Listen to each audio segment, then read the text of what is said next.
Welcome.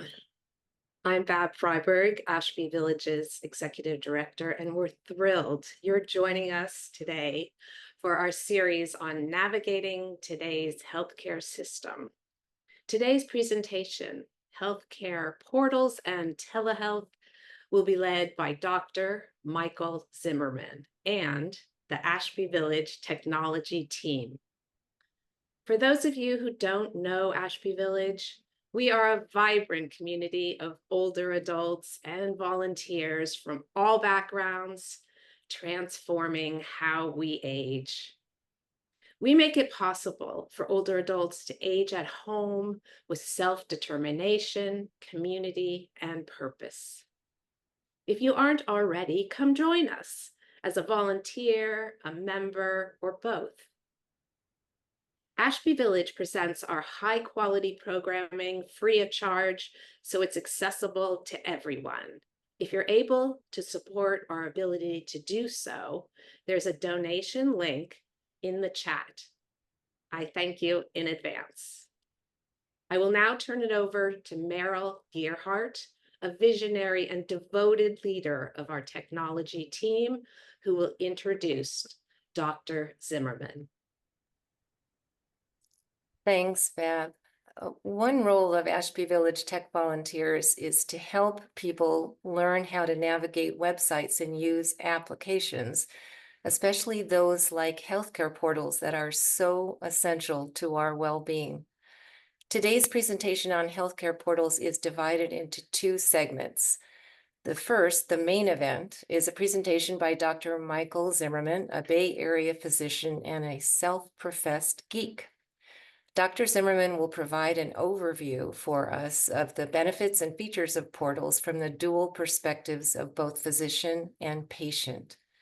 And his presentation will be followed by your opportunity to ask him questions or make comments in the chat, and he will address those. In the second, shorter segment, we Village Tech Volunteers will invite you to share your challenges and frustrations with health portals. We'd like to know what kind of help you need. Your input will be really valuable to us as we plan future hands-on workshops on health portals. So let's begin. Roberta Pressman will introduce Dr. Zimmerman. Roberta is the team leader of the Health and Wellness team, and she also serves on the steering committee of Elder Action. The Health and Wellness team and Elder Action are the co-sponsors of this 5-part series on navigating today's healthcare system. Roberta. Good morning, everyone. Before introducing Dr. Zimmerman this morning, I wanted to just make a couple of announcements.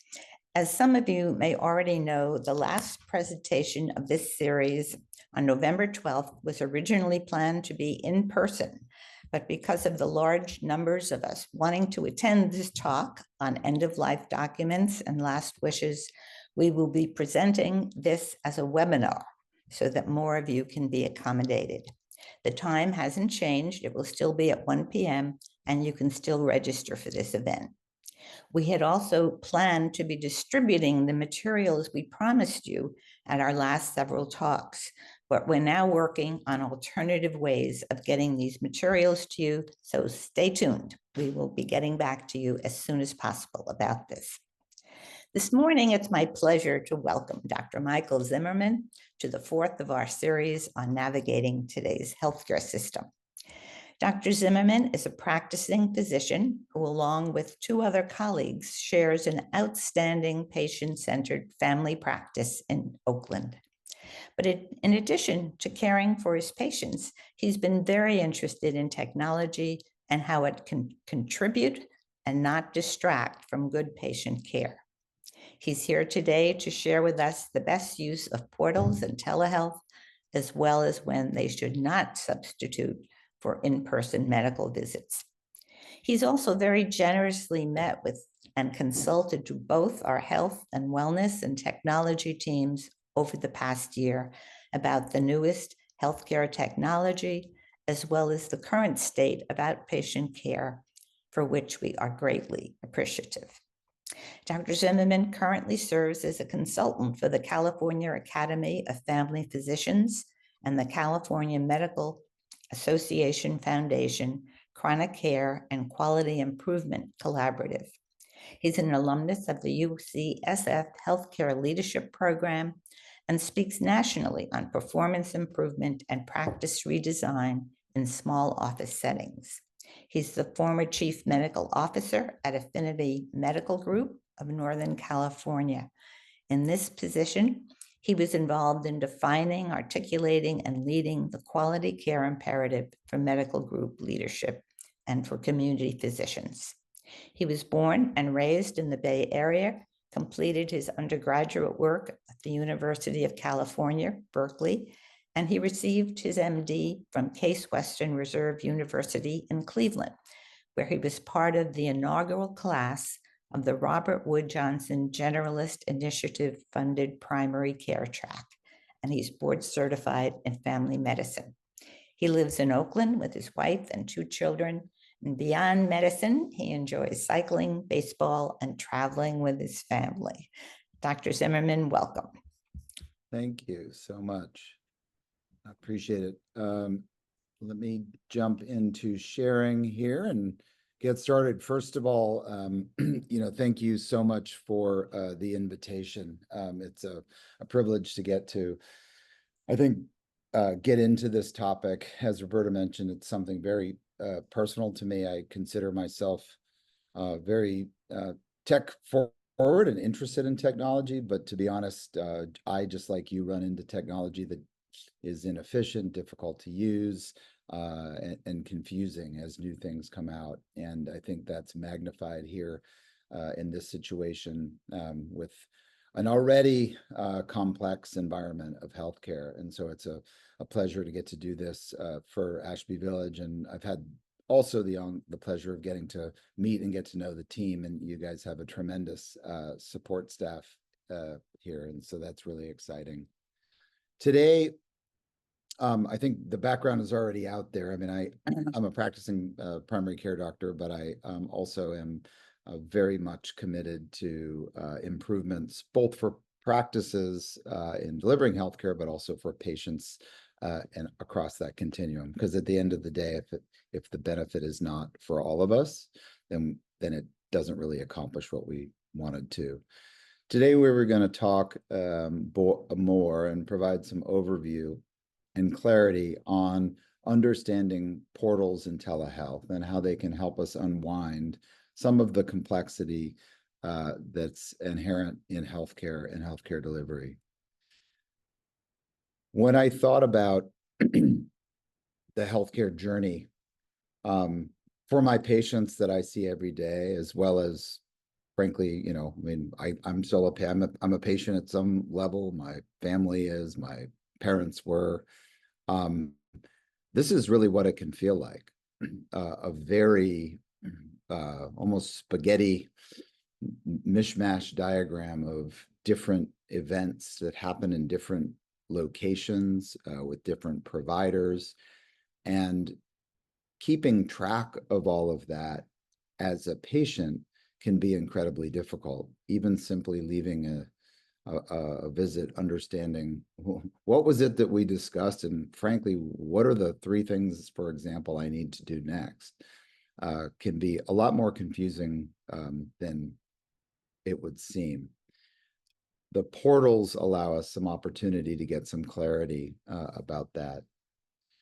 I'm sure this, most of us look at this graphic and can the complexity here resonates with everybody. So what is a patient portal? I mean, a portal very literally means a window, right? A portal is an opening. And the opportunity here is that portals allow us as patients a view onto all of the transactions, encounters, imaging studies, visits, hospitalizations that happen within the healthcare environment. Today, we want to really focus on getting clarity exactly what are portals, because that itself can be confusing. I hear lots of patients calling portals many different things, and just getting clarity around the language of what a portal is I want to try to address today for you as patients how to get the most out of the portal, what it can do for you in terms of being able to see documents and information, but also the actions you can take that are designed to help you most efficiently get the things you need from the healthcare system. Lastly, we're not going to gloss over that there's lots of challenges to this. I think we all probably would, if we're in the same room, would be nodding about that, keeping track of the myriad of portals and slightly different interfaces. And I wanted to offer some tips for success in that environment. Here, and then of course, on an ongoing basis, the resource of the tech team to support helping everyone manage this as best as possible. So that's what we're going to be doing today. As Meryl mentioned, please put questions in the chat. What we'll do is have a look at those questions. We have, I hope, plenty of time to dive in, and I'm happy to answer anything I can for you. And so first, just thinking about the portal and the definition of a portal. Again, the patient portal is a window onto what has happened in your healthcare journey, whether that's a visit, a hospitalization, an image, a result, that type of thing. It provides you with secure access to your personal health information anywhere there's an internet connection. Why is that part important? There's an implication to that. The secure internet connection means that although you're viewing your information on your phone or on your computer, the information isn't being, unless you actively do it, pulled over onto your personal devices. And that's part of keeping all of your data secure in a location that's hardened against any kind of ability to access it other than you with your login information. One thing that can be a little bit confusing, and I know we've all experienced this, is patient portals can be accessed either through websites, as we might with a browser of some kind on our computer, Chrome browser or the Safari browser, whatever you might be using. But they all often also have specific apps that you would find, for example, on your cell phone or on your iPad. Those can be thought of as two ways to securely access the very same information. Now, what you see and how you see it might be slightly different in a browser through a website than what you see in an application. I don't know about you all, but sometimes I look at my phone and I just say, it's too small for me to see the things I need to see. And so sometimes I'll prefer to log into a portal on a website for certain purposes. So think about both of those as equally valid approaches to using the portals, and experiment with which presentation factor, which platform is most appropriate for you. Like I said, I have plenty of things where I look at my phone and I say, I just can't do this on a telephone. So keep that in mind. Lastly, there's we'll go through this in more detail. Think about the portal as the ability to view information about you, your visits, your studies, results, but also a place where you can take actions. And we'll walk through all of those. So as a level set to talk about portals generically, and I do recognize that one of our frustrations as users, as patients, is that sometimes we land on a portal and things are in different places. While that is true, and that is the reality, there are core elements that will always be on those portals. And that's important to understand. So sometimes it takes me time even to find the right place where I want to get that information. But the information that you're going to be able to view on a portal will be, for example, recent doctor visits. So recent visits with a provider. both the date, the content of the information.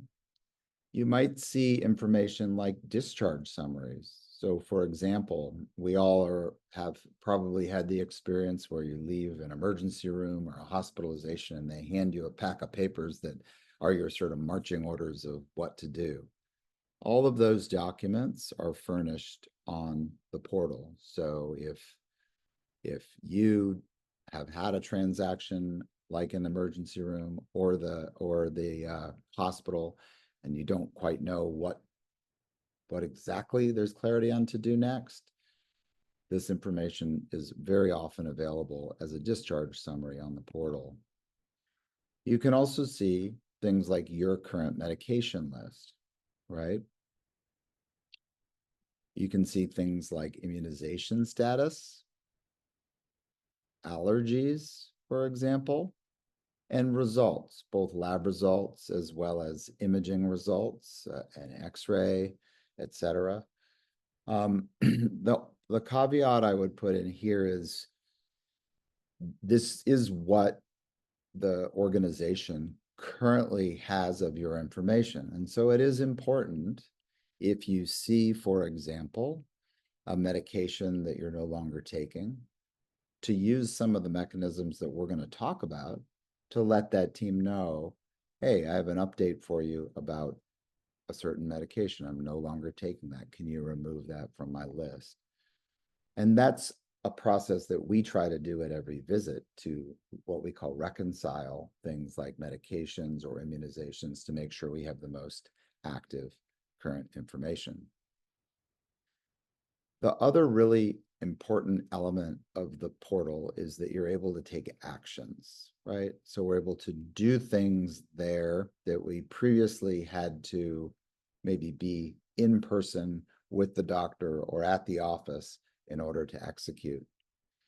For example, you can securely message from within the portal your provider or the practice care team. You can do things like request prescription refills, which is very handy, obviously. Something that otherwise might have been a series of phone calls and delays can happen much more readily. You can schedule non-urgent appointments, and we'll talk a little bit as we go through about what type of things are appropriate, type of visits are appropriate to ask for through this messaging system versus, frankly, which ones we should pick up the phone and call people for. You can also look at things like insurance benefits and coverage often, or if you have a change in insurance, be able to update it there so that you spend less time in the office doing administrative required tasks and more time with your doctor. You can also update contact information, and this is obviously vital, right? We all have occasionally changing cell phones, or we have a changed email or something. And this is an opportunity for us to update that information. I didn't actually say, but I will add here, most of these portals also have the opportunity for you to indicate personal preferences, such as a language you might prefer, right? Even your pronouns, how you like to be addressed. They might have you in the system with your proper name, but you always go by something else. And there's ways within the portals to add a preferred nickname, so people aren't calling you something only your mother does when she's mad at you, right? So there are these more nuanced things. It also allows you to identify, for example, your preferred pharmacy, right? Which might be updated. You might have moved from one area to another, and you can make those changes there on the portal. The last general action that people are able to take is making payments, right? So whether that's a copay that's due prior to a visit, or the payment of a claim after that claim has been processed by one of the insurance companies. And I know we're all experiencing that in lots of different areas, right? Where we're being asked to do online payments. And this is a setup to make that process easier for you. The last one is to download and complete forms, right? We all know there might be certain documents that we're interested in having physically, putting on the printer, printing a copy of something to bring somewhere else. And you can do all of that on the portal. So let's talk a little bit, or focus for a minute, on some of the things that I think represent the greatest value of the patient portal to you, or to me, honestly, as a patient. The first one I would like you to consider is keeping track of past or future appointments, right? So sometimes we're busy, right? And we wonder, gosh, when is the last time I saw the cardiologist? And you say, I don't know, sometime. And patients will say, oh, I did that in 2023. And I look back and I say, that was 2021. You last saw them. We all know this last bunch of years has gone by very, very fast. So you can very quickly see when last appointments occurred. You can also see when upcoming appointments are scheduled for, and even make changes on those appointments to request a reschedule or a cancellation, for example. Very importantly, you can also confirm appointments and even complete necessary check-in before the appointment, right? So as a provider, selfishly, I like to know, if I have a dinner party and I send out an RSVP, I need to know who's coming to my party so I can have enough food, right? And so when I have a schedule of patients, it's very, very helpful for me if patients can use these tools to confirm, I know the appointment's there, everything's good, I'm planning on coming. And these things can be a big advantage for you to avoid any surprises when you show up at the office. There's also opportunities within the portal that are very valuable to request future appointments. So some portals allow you to actually pick a date and time, and other portals simply have a message that says, this is a request for appointment, and allow you to indicate what the situation is. You're available on Fridays after 12 p.m. or whatever it might be. So this is a very big help, I think, just at a very foundational level for use of the portal. The next area I think that's important is for you to actually review a summary of your visit, right? As a patient, I think, both in my personal experience as well as what I believe for patients, they want to know, what did we actually talk about? I know sometimes it can be sort of a frenzy of like complaints and doctors talking back to you and looking at their data and trying to figure out what to do next. But it creates a nice summary of what actually transpired in the visit, right? And that can be super important. That's contained in a document that providers will send to you after a visit. Usually it comes anywhere from immediately after the visit to 24 hours after the visit. It will show up on the portal, and it's called a care summary. It contains information about your visit. It might contain updates in medication lists, for example, if you guys agreed to stop a medication or start a medication or change the frequency of a medication. And it might also include things like your vital signs at that visit, which might be of interest to you, or a pesky friend or family member that says, what was your blood pressure at the visit? And you say, I don't know. Well, that information is here and available for you. One of the critical parts of the care summary for me as a provider is that it creates an area where I can clearly state the things that I'd like to see you do next in service of keeping you healthy, right? That might be a recommendation for a referral. I'd like you to see this additional provider. It might be a test, a lab, imaging study, something like that. It could even just be a recommendation for an action, right? We might have agreed to try to increase your balance exercises to twice a week, for example. And those things, we think of those recommendations, we're not pulling those out just to give you work to do. We think that offering you certain recommendations about lifestyle, for example, are directed at keeping you as well and as healthy as you can be. And this is a great document, this care summary, for you to see those things laid out. It might even include references to additional information, a one-page document about better understanding atrial fibrillation or something like that. The visits will also let you know, hopefully, and most often, when the next appointment is recommended, because that's always a big question when somebody leaves the office. Well, when should I see you again?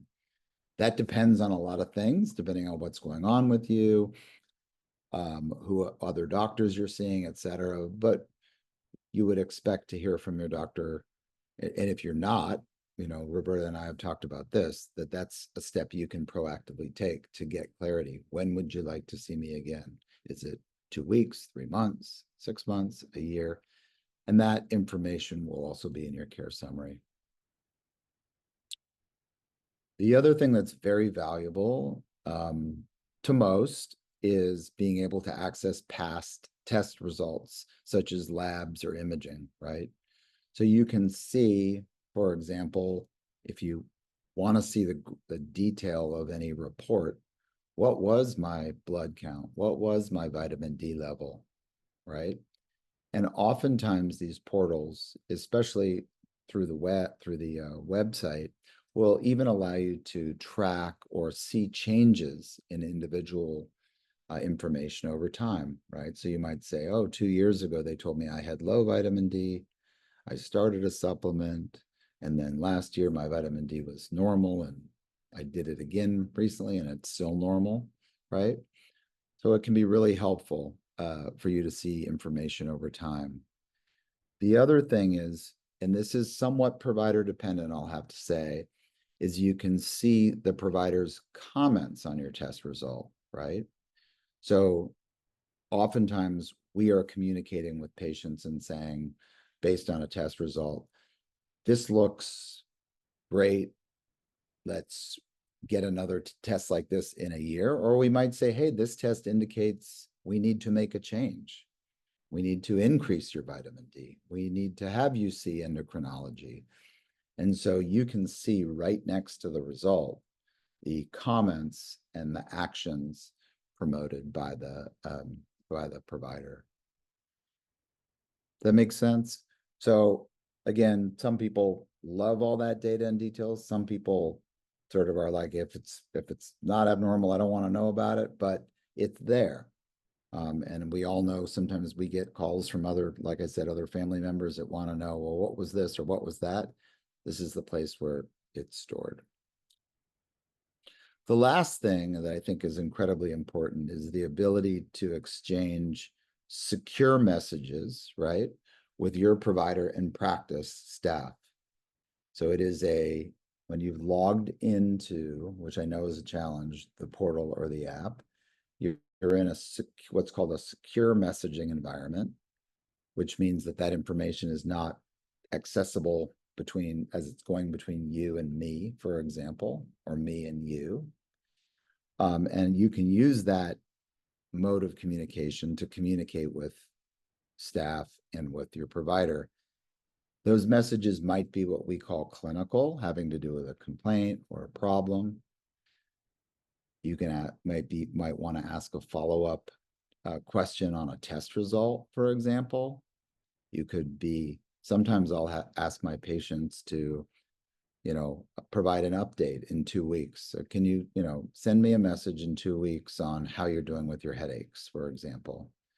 So that might be a use for the clinical messages. There are also administrative messages. So things, for example, hey, Dr. Zimmerman wanted me to see the cardiologist. It's been a week, or I had a question about that. I called their office and they said XYZ. Can you guys help me sort it out? Right? So it might just be more operational. It could be a billing question, right? I mean, I get the same stuff from insurance companies as you do, and you look at it and some of it might be as well be Greek. And so sometimes there's a question about, well, what happened here? What do I owe? Who? What should I be waiting? Should I be paying, et cetera? So it might be a billing question. It might be to request an appointment, right? And again, different tools. Some of them have an ability to schedule an appointment directly. Some will feed that through a message.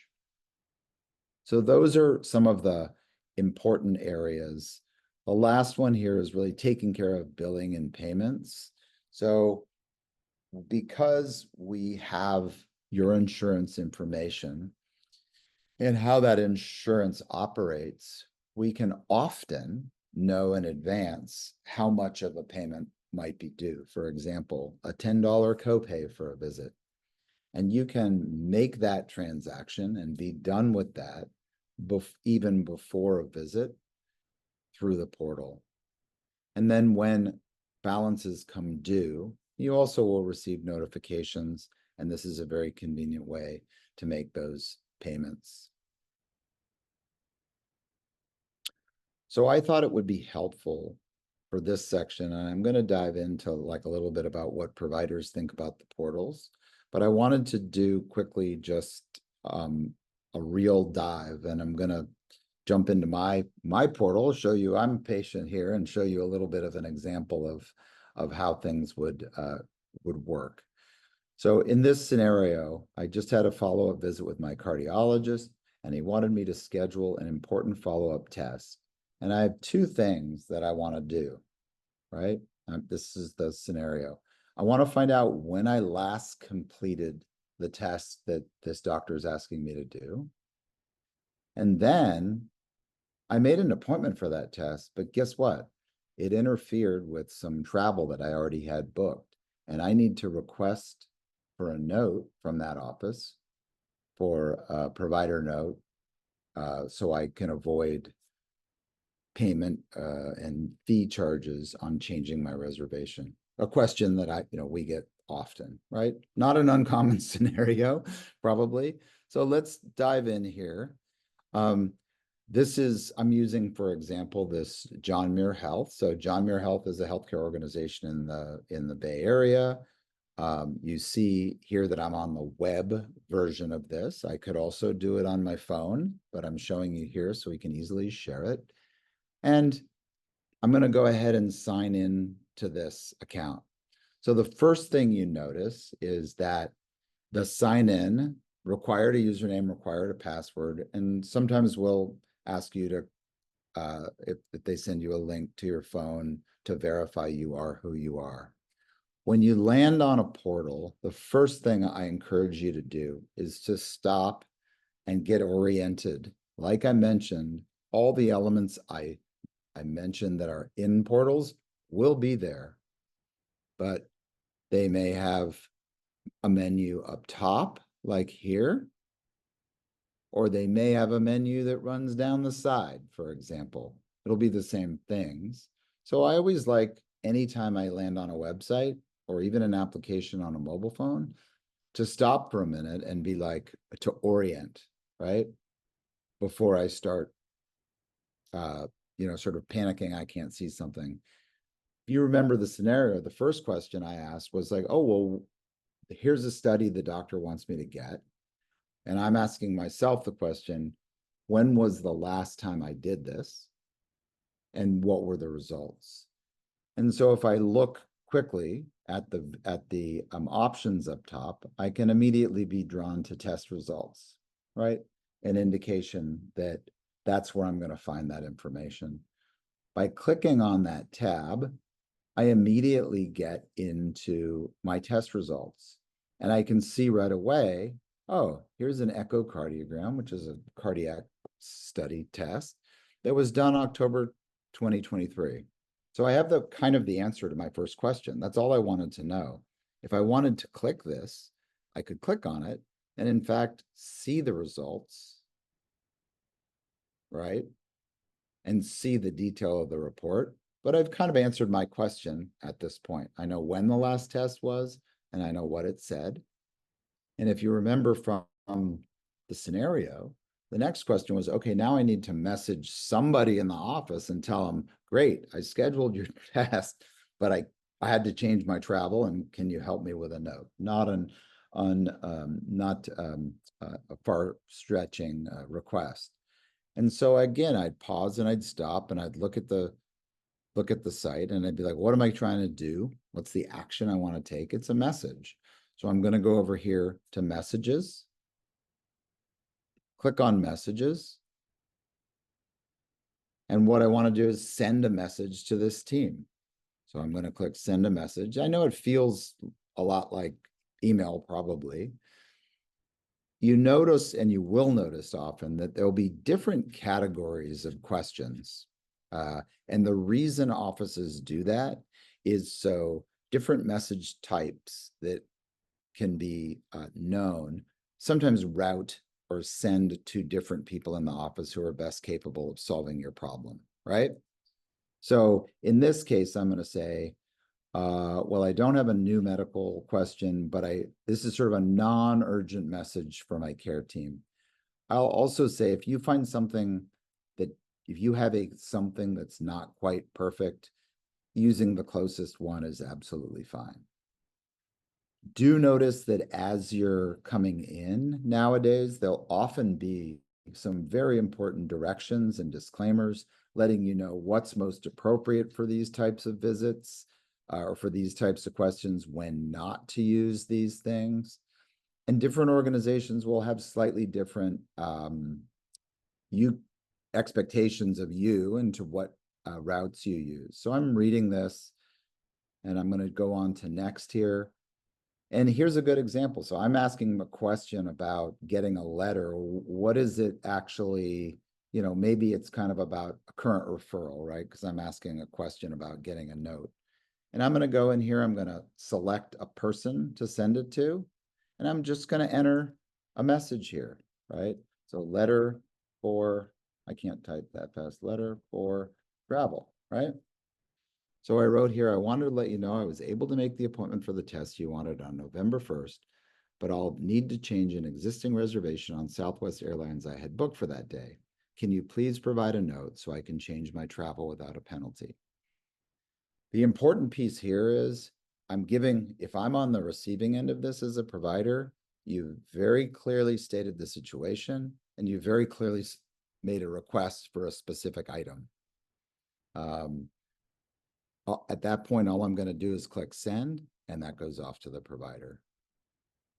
So quick little example of how you navigate around here. I wanted to, surface that so you can see, you could sort of see that experience live. And I definitely know with the tech team, you'll be diving in more into jumping into your own portals potentially, or seeing other versions. I know a lot of people are on a lot of different systems, and getting familiar with those is essential.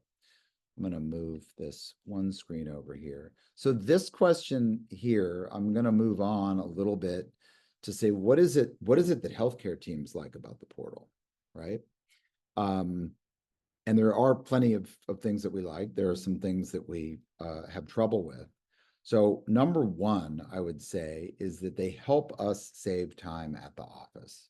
If I have to wait for the patient to come in, talk with the front desk, and then any work that I need to get done before the visit just delays, frankly, the amount of time that you and I are going to get to spend together. And insofar as that work can be completed before a visit through a portal, less time needs to be taken from the visit. So this might be something like updating your contact information or your insurance, right? And I know as a patient that sometimes it seems annoying where people are like, has there anything been updated? Has anything been updated? The reason they're asking that is if you don't make those changes and they happened, all kinds of communication problems stem from that. A bill might be sent to the wrong place. The wrong phone number might be called when you called me asking me to call you back, and I call the phone number I have on record, but you've changed phone numbers. So we ask those questions for very specific reasons. We also start usually the process of reviewing medications and allergies.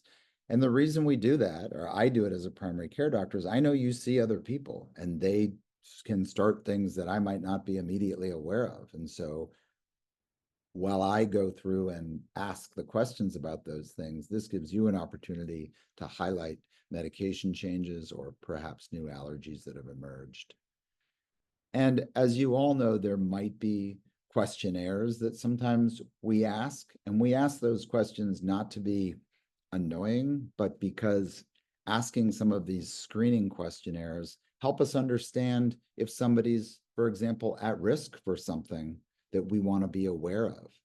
And if we can complete some of those screening questions about how you're eating or how much exercise you're doing before a visit, it helps us identify people that might need a little extra time dedicated to that. So saving time in the office, selfishly, I don't want to be hearing you talking to my receptionist up front. I would rather be in the in the exam room talking to you. The other thing that it allows for us from the provider standpoint is efficient communication of test results and studies. And this is really important. So we probably spend, of all the time we spend from 8 a.m. to 5 p.m. seeing patients, we have, in addition to that, probably 30% of our time that we're there, we're spending responding to, reacting to, interpreting things that are coming into us. Test results, specialist visits, hospitalizations, things like that. And from those, we prefer and love in the portal, if you're connected to it, to be able to send you the results of of a test, for example, but also be able to offer you comments on that if there's an action needed, etc. And so the portal for us allows us to really efficiently add those comments and explanations, as well as the next actions associated with those. For example, if the vitamin D was low, we might say, hey, I'd like you to increase this medication. And if I can do that, in the old days, I would pick up the phone, I'd call, somebody wouldn't answer, I'd go to the next person. And by the time I was done, I still had half the people that I never actually got in touch with. And so the portal is a very nice efficiency for us to ensure that we're communicating with you everything we want. The next feature that's as important for us as for you is secure messages, right? This allows us to do things like check in between visits, right? I may have seen you in the office and we started down a treatment road, but I really do want to reach out to you in a couple days and say, hey, just checking in on this. How is this going with this problem, or how are you doing on this medication, et cetera, right? So it allows a very nice way for us to reach out to you. It also allows us to send reminders about things that might be due, right? Such as labs or vaccines would be a great example. And even send appointment reminders. So we all live busy lives with a lot of things we're doing. And if you're like me, sometimes you wake up and then you get a reminder and you say, oh my God, I do have an appointment. I do have an appointment at 2 p.m. today, right? And so this is a great way for us to communicate with you all, as well as the patients communicating with the offices. The piece I want to, do we make phone calls nowadays? Absolutely. A phone call, however, requires a synchronous communication where one person calls and one person picks up and a conversation ensues. And I don't know about you, but I do a lot. There are times when I don't pick up my phone because I'm doing something else, and that causes delays. And it's ultimately less efficient. It's not inappropriate to make a phone call at all. I don't want to overstate that. But if it can be done through the portal, that information, that request comes to the office, for example, in exactly the place we need to take action on it. So if somebody calls me and says, hey, I need a letter about whatever, like that's going to get transcribed to a note and then forwarded to me like separately. Whereas if the secure message comes in, it lands directly in the spot where I can take action on it. Let's pivot for a minute here and talk a little bit about what we don't like about the portals or where we feel like there's some room for improvement. The first one, and again, just to reiterate, is when patients use multiple channels of communication kind of in parallel. Just to be super clear about this, there's no problem with a phone call. There's no problem with messaging, but when they all start happening at once, it can be confusing or inefficient for the office to field 2 phone messages and a portal message, and everybody's wondering about like which one came first and who's responded to what. Sending a message, so sometimes I'll have somebody that starts out sending a message and then they call and then they send another message and then they send an email. And the next thing you know, I've got 5 or 6 different requests and I'm not quite sure what the latest version of that is. So that can be a frustration for us. And I recognize that, again, the phone call is absolutely appropriate if that's how you need to be communicating. But I think picking a line of communication is helpful for the teams. What else? So patients using messaging for urgent problems or needs. So every office should give you some expectation of what types of messages are appropriate, but also the time frame to return them. So for example, if you have an urgent problem, you should call the office, right? That is the best way to get a time required or time limited answer from offices. So for example, I might see a message that says, I'm leaving for a trip in 2 hours and I need a medication refill. Well, I may or may not see that message. Like I'm not sitting there waiting for messages to come in. So depending on when that comes in, I may not even be able to be in a position to respond to that in the time frame you need, right? Here would be a case where the problem is actually complex. I'm having chest pain and shortness of breath for 4 hours. Like that's the message that, keeps me up at night. Like if there is something that has a medical urgency to it, we want you to call, or in this case, to be honest with you, that would be something for which an emergency department visit would be more appropriate. So that's important. When we get these sort of urgent things, this cadence of messages, and again, it's different for different offices. I think the expected response is hopefully less than 24 hours. Some offices, it might be longer. It may be 48 hours, but they should, and you should ask if they don't state it, what is the expectation for a return of my message? Here's another one. All of a sudden, like the cardiologist said they need a document, send it over right now, right? And I might not see that. If you have an urgent need, you need to call the office. The other thing I'm going to put out there is when patients in messages send information that's insufficient for us to take an action on it. For example, you noticed in the note that I sent in the example, I said, here's what's going on. Here's specifically what I'm requesting. Here's the date I'm traveling, the airline I'm traveling on. So for example, I might get something from the patient like, I have a flu, what should I do, right? And my question, the doctor's side, I'm thinking, wait a minute, what does that mean?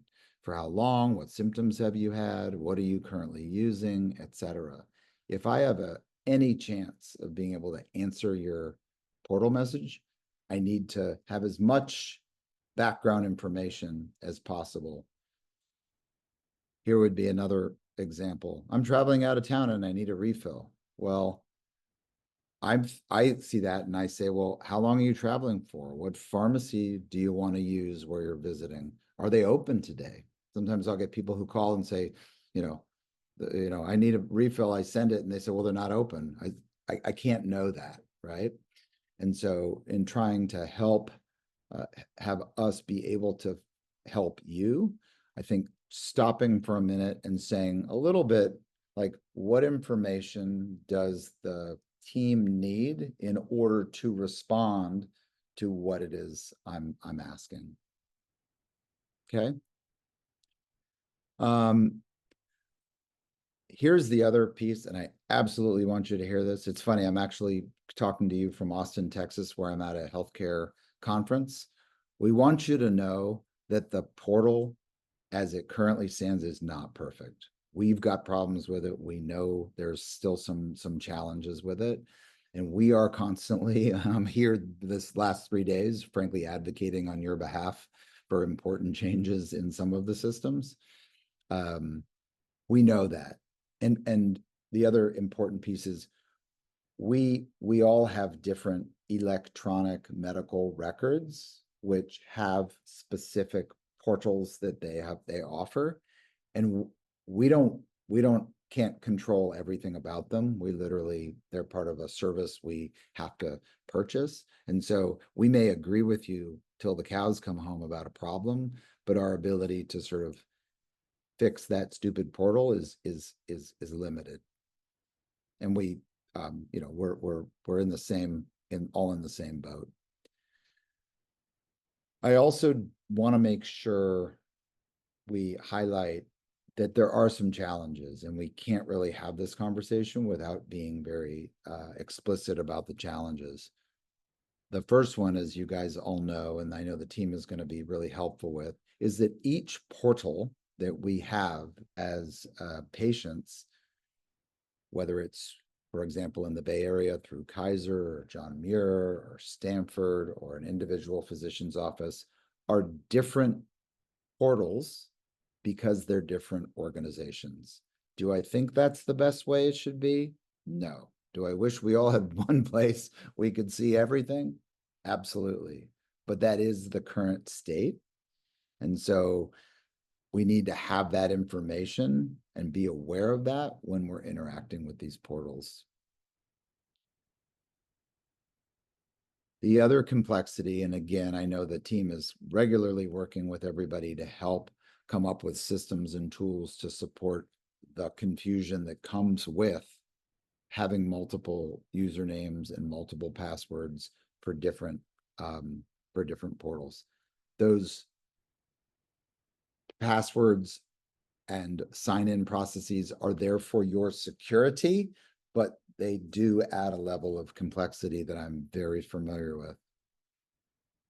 And as I mentioned before, it's true. Each of these look and feel a little different, right? Somebody's got a menu bar on the top. Somebody's got that menu bar running down the side. And we do need to take a pause when we log in or we log into an app to be like, all right, let me orient here for a minute before being overly concerned about that I'll be able to find a specific item. So those are real. I can't, are we working to try to fix them? Yeah. Is it tomorrow? No. The other piece, and I alluded to this, is that each of the portals may contain a different part of your healthcare journey. Do you remember the picture we started with all of the crazy complexity? Well, it is true that if you got your image done at a Sutter hospital, that you're going to find that report in the Sutter portal system. You may also see it in another one, but it's for sure going to be within that organization's portal. So these are real things, and they add to the complexity of us using this.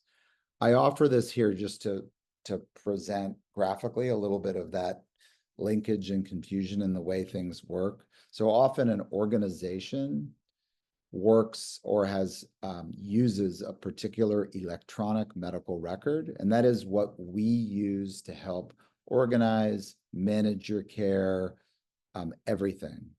And there are different electronic medical record vendors, and the consequence is there are different portals. The one that gets confused mostly is MyChart, because MyChart is a very common portal for any hospital system, usually a hospital system, that is on Epic electronic medical record. And you don't have to remember that, but what's confusing to some people is they think MyChart is a universal name of a portal that gets access to anything, but really you might have a John Muir MyChart, a UCSF MyChart, and a Kaiser MyChart. The tech team they may talk to you a little bit about ways where you can sort of link all those together, but I know that can lead to confusion. So I wanted to offer this just as a little bit of a lay of the land, or at least, if not an answer, sort of some clarity on how things got spread apart. So people always ask, are portals secure? I just want to reiterate, yes. I mean, portals are secure, to some of the highest levels, your healthcare data. Does that mean it's, 100% impenetrable? I think the answer from truth is going to be no, but is it at some of the highest levels of security matched by, like, for example, financial transactions? Yes. And that's also why we're asked to change our passwords and, receive a code to our phone or click on a link in an email, because it's those layers that create the security. So I want to put that out there. So how to manage these differences? So just, again, sort of a soft recommendation. I don't know about you all, but I often dive into something when I need something. And that's kind of the wrong time to be learning something because you need something.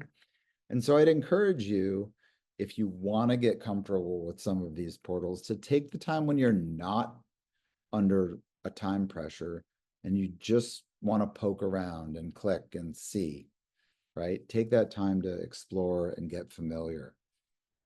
I also know that the Ashby Village tech team is there, and you have a tremendous asset in them, and they can be super helpful with strategies to keep this information organized and accessible. I wanted to briefly touch on telehealth. I've spent most of this time talking about portals because I frankly think they're in some ways more confusing than telehealth. I would think about both messaging, provider messaging through the portal, as well as telehealth, as two new channels of communication and interaction that you have with provider and healthcare teams, right?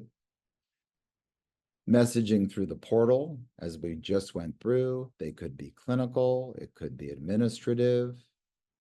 It's important that you know what to expect. Sometimes they'll tell you explicitly, if you send a message, we'll reply within 72 hours. If they don't say it, ask, because I don't want to ask a question that I'm happy to hear about in 24 hours and they tell me they're going to get back to me in 5 days. Then I'm going to change my approach, but I just need to know about that.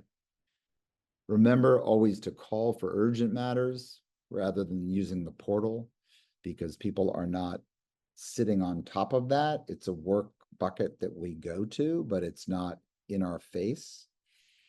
And then the other thing to be aware of, and maybe we can talk to this in some of the questions, is there may be a cost associated with portal messages. I just want to say that caveat, and you'll see that. When a portal message becomes essentially a substitute for an encounter, providers can, and some do, bill for that service, right? And that's completely legitimate, but it's important for you to be aware of, right?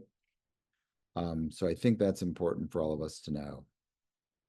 This is some snapshots, and I think we saw these briefly in our example, but here's some effort here by the organization to help give you some guidance, right? Around, okay, you're going down the path of sending a message. Well, right here you say, not for urgent concerns, call 911 or call the clinic. And then also what they prefer you do as an office visit, right?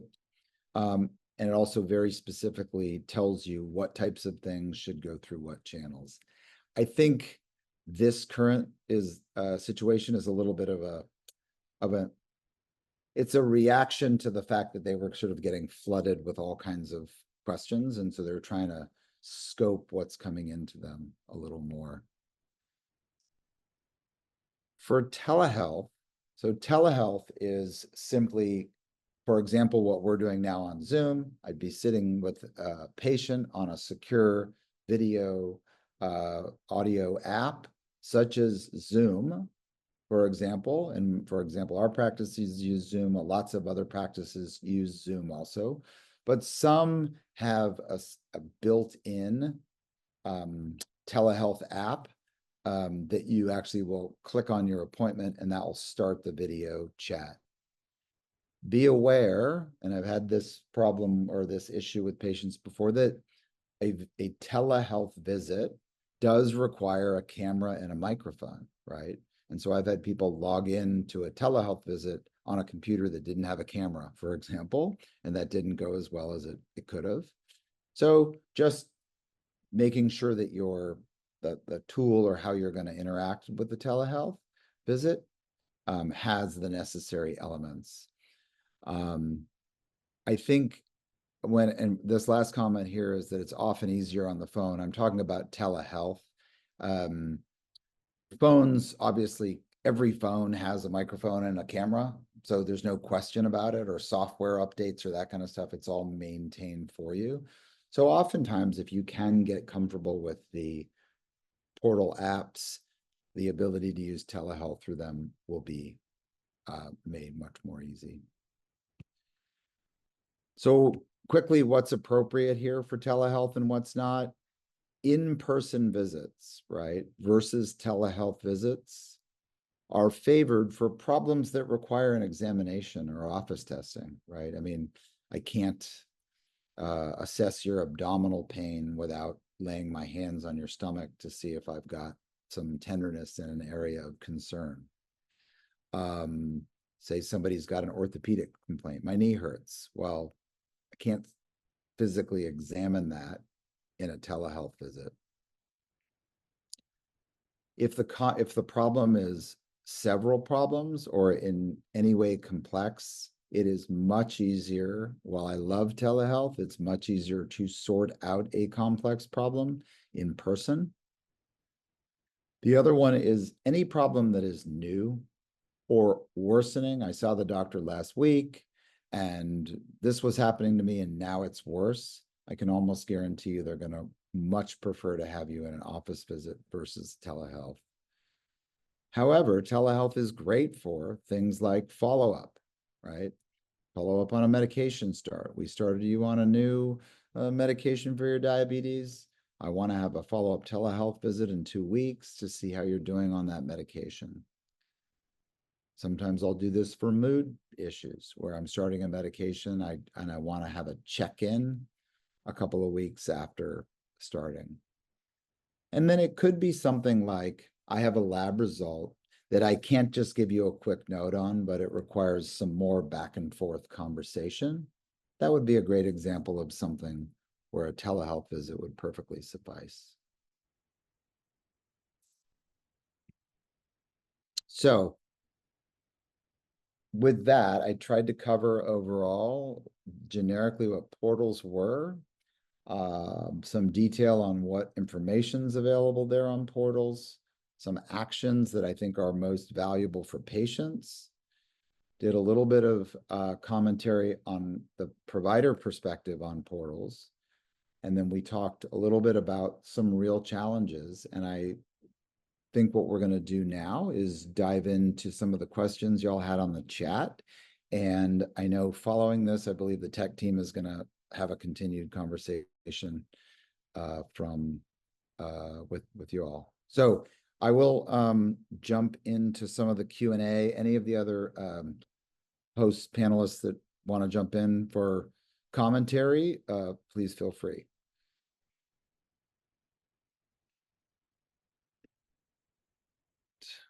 Let's see. All right, so I have got a couple of questions here I'm going to try to dive into here. I'll try to take them from the top. The first question that I see here was, does Kaiser offer portals? Absolutely. Kaiser is actually on Epic, which is that big electronic medical record that a lot of other major health systems have. And Kaiser also has spent, frankly, a lot of time, even more than a lot of the other organizations, making that portal friendly. And they use it and rely on it a lot. So Kaiser absolutely does. And I know a lot of the Ashby Village members are Kaiser members. So very good question. Yeah, this is another person had commented out. She was aware that they could do all these things on the website, but never thought of it as a portal. And that's why I sort of started with this idea of like portal is a window through which you can see information. And I think that that's a very helpful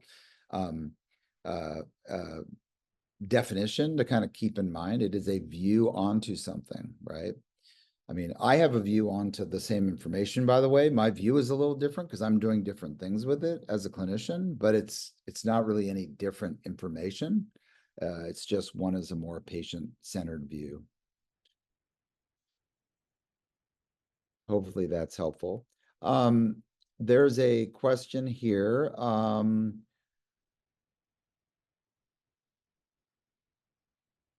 Oh, this is actually a really good, interesting question. So somebody is saying that, for example, they had an appointment at another provider's office, and they said the office said, "Oh, we're never receiving information from this other organization," which I know to be a concern for people and a frustration where you're like, can the other practices see information that's happened in another system? The answer is yes, if their connections are all turned on.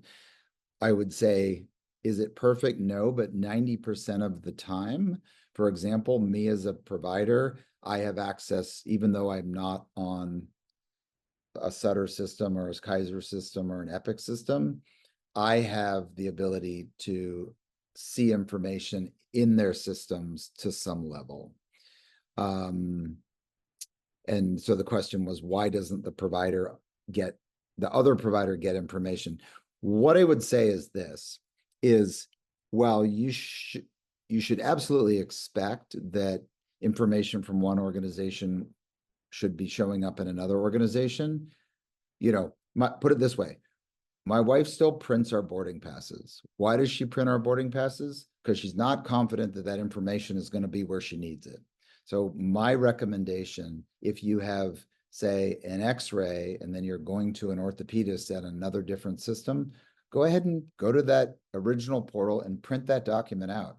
That way, if there's any question, you can pull that document out. Do I think that's a great statement about the healthcare system right now? No, but it wouldn't stop me from printing out a document so I could make sure that was happening.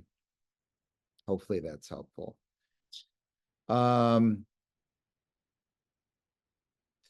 So, you know, somebody else, and I think I hit this, asked a question: how can we as patients give feedback regarding problems, improvements needed on the portal?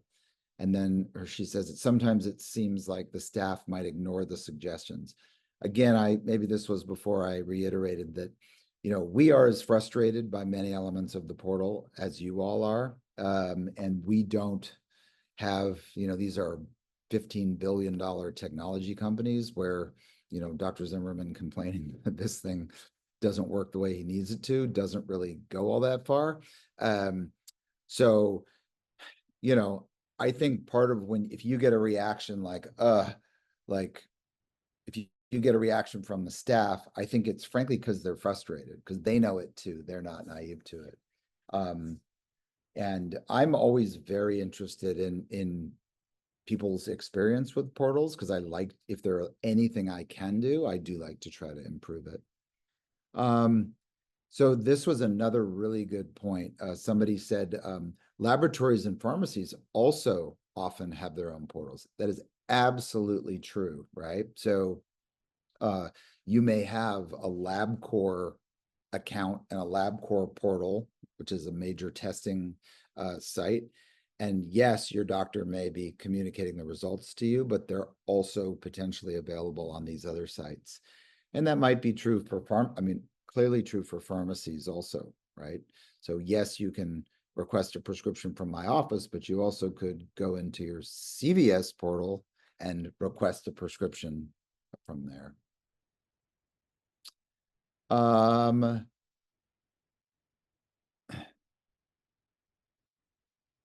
Let's see. So that's good.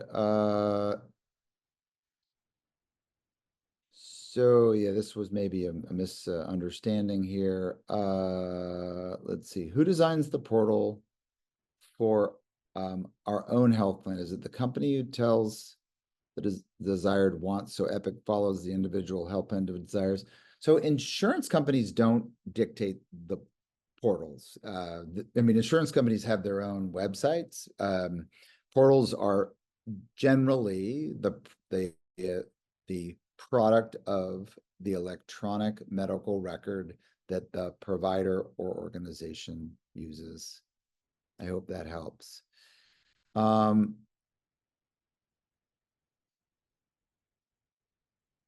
Somebody asked a really good question here. When I see the doctor, they always spend time to update my medications because they don't seem to connect with the portal updates and always have the medications wrong. This is a really good highlight. So we are actually connected with a medication exchange system called SureScripts that manages all prescriptions you're getting from everywhere. In a way, that's good because it shows us all of the prescriptions that you've filled. But we often get prescriptions that you might have started and then stopped. And then we then need to ask you, hey, are you still taking this medicine? And so what seems like an incorrect medication list is what is before we have the conversation with you. And then the idea at the end of the conversation is that we have a true and what's called reconciled medication list. And you're absolutely right. That's a challenge and it requires a lot of ongoing effort across the board. I want to be, I don't know if any of the other panelists or hosts want to jump in. I know we're bumping up towards time. There's a lot of great questions here. Would you like me just to continue with these? Yeah, Dr. Zimmerman, we decided to scrap our section because Okay, all right. Well, this I'm sorry. dialogue, These are such great questions. I just was. they are, and I think they're great for you. Here you are, you're our expert, so please Yeah. continue. Well, why don't we do that? Will respect your guys' time. We know that I believe one or that on the half hours when we go up to. So if people don't mind, I think these are all valuable for everybody. Just a quick comment. There are some questions in the Q&A section as well as the Oh, chat. okay. Let me try to get down here and we'll try to get over those. This is a good question. Somebody asked, what portal messages actually go to the doctor and which ones go to staff? I would say the majority of the times that messages, and this is individual by practice, they go through staff first on their way to providers. Why? Because questions often contain multiple requests. And what we ask of the staff is to try to peel off what we need to be addressing versus something that they need to be addressing. Also, it's an opportunity for them to see something that's more important quickly and elevate the priority that we look at. So that is absolutely a necessary component because otherwise the providers would just be overwhelmed with some things that wasn't even their work necessarily to do. And oftentimes the staff is doing key investigation. If you're like, have a question about a medicine, they might be able to provide me and say, hey, it looks like she filled this and has been taking this and then saw this doctor and this happened. Like if they can do some of that work for me, it helps me get you the answer as quickly as possible. So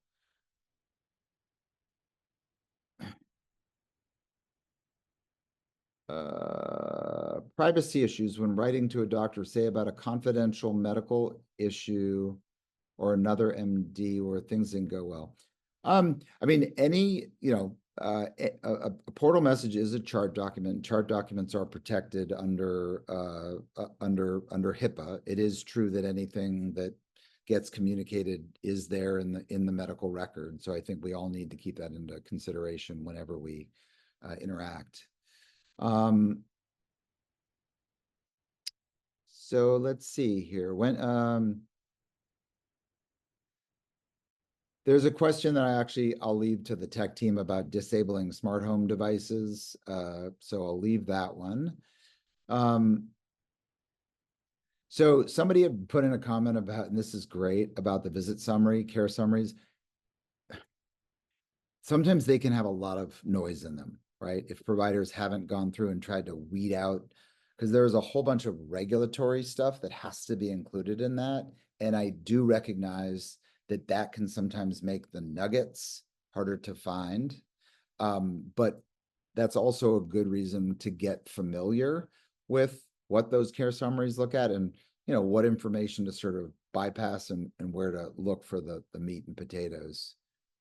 There's a question about efforts to make portals accessible, language, culture. Again, that's on the vendors ultimately. I do know some have some languages. And then the other thing, and this may be more technical, but with websites is you can always use translation tools to present a website in a different language. That's a little more advanced. Can actual x-rays, CAT scans be viewed on the portal? The answer is no. Images are not served with the portal. Frankly, the actual images themselves really are not seen by anybody.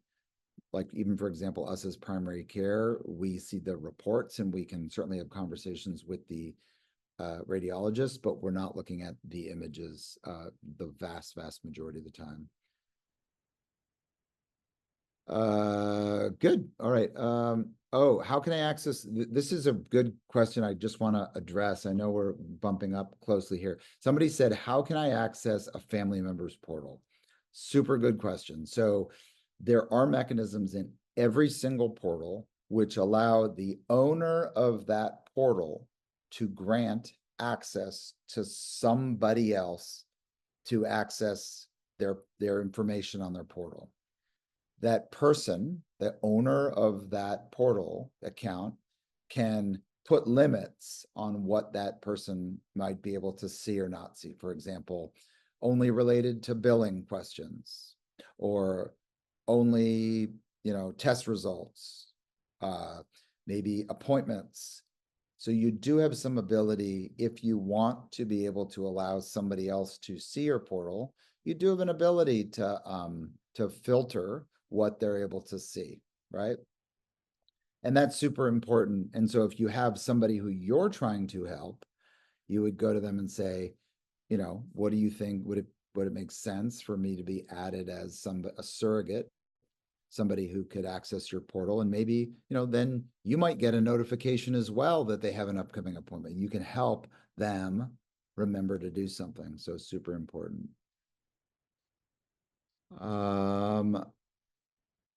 Let's see. Epic. Yeah, Epic is got some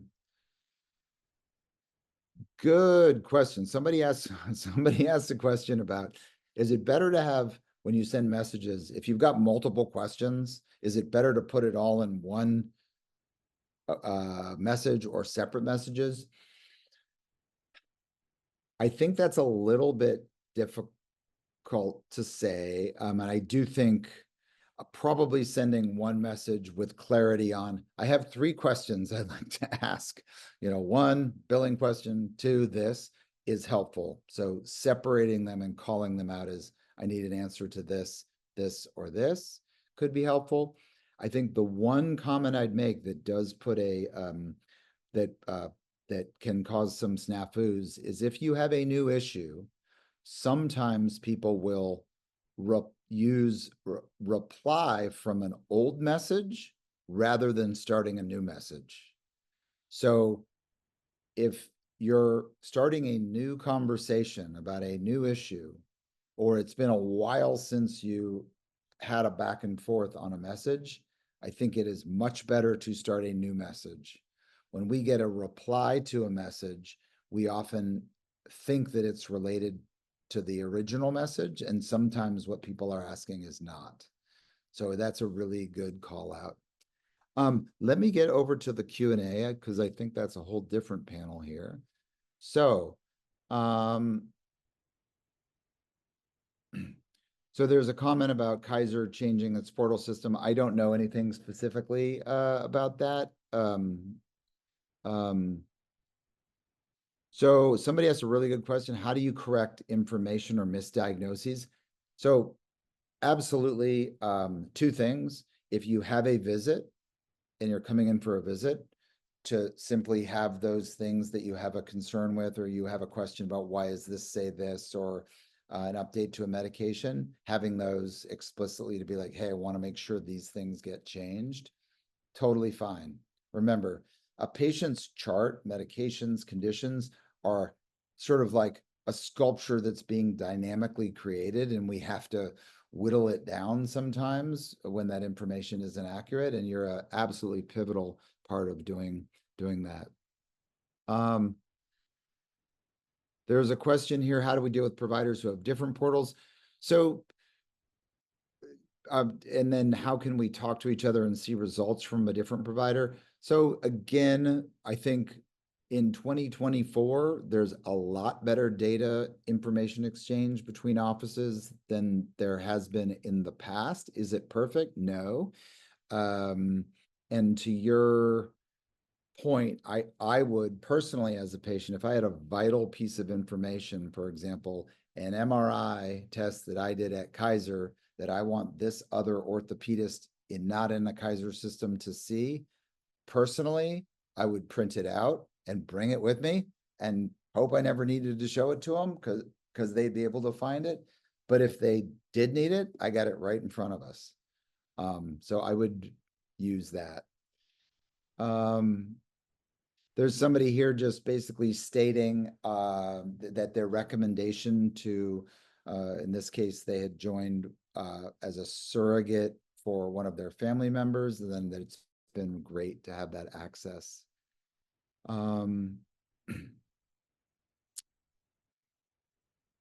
So did providers welcome feedback? Yeah, I mean, they do, whether they have immediate control over implementing your feedback, I think is, it can be limited. Oh, good question here. Somebody asked, this is you got a cutting edge group here. This is said, what do we think about assenting or consenting to a provider's request to use AI to record a visit or create a visit note that the doctor will review? So I'm actually here at this healthcare conference now, and have seen half a dozen vendors that have doing some amazing stuff, right? Is it perfect? No. Does it still require the providers to look at the content and modify and edit it? Yes. Is it suffering for some of the hallucinations that maybe some of you have heard about? It sounds like a few people are have done some thinking in this. Really, no. I won't say absolutely not, but it's not making stuff up out of the blue. You got to remember, in the context of a visit, the AI system is looking at all of the healthcare data, so it's not really going out into the wild world. It's actually within a very much tighter controlled model. All right. Well, let me do this. That is I think, I don't know if Jessica or Meryl, you want to jump on and wrap anything up. I mean, I think I've hit most of those. Let me see if there's any other. It looks like there's some postings about the recording. Absolute pleasure. I mean, I want you to just understand how amazing this group is and in this offering and what you guys have in this group, and be happy to be a contributor whenever called upon. So we'll let you guys kind of take it from here.